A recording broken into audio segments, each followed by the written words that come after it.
December 7th, 1941. Across the Pacific, 8 Japanese officers stood in celebration.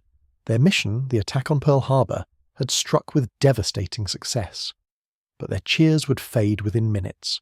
A radio message brought grim news.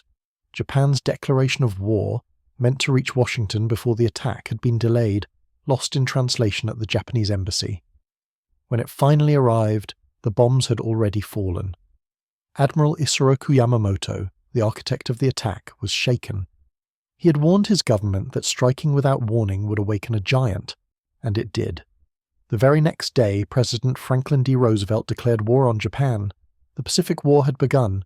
4 months later, American bombers led by Colonel James Doolittle struck Tokyo in a daring raid. Though militarily small, it shocked Japan's leadership and wounded its pride. Determined to protect the emperor and push America back, Yamamoto turned his eyes to a tiny atoll, Midway. But Japan didn't know America had already cracked its secret naval code. When Admiral Nagumo's fleet of 4 carriers approached Midway in June 1942, the US Navy was waiting.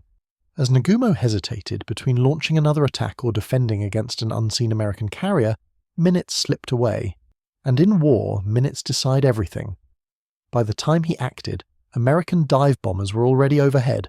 In just 5 minutes, 3 of Japan's proudest carriers were on fire, the Empire's naval power broken, its fate sealed. From that day on, the tide of the Pacific War began to turn, not with cheers, but with silence.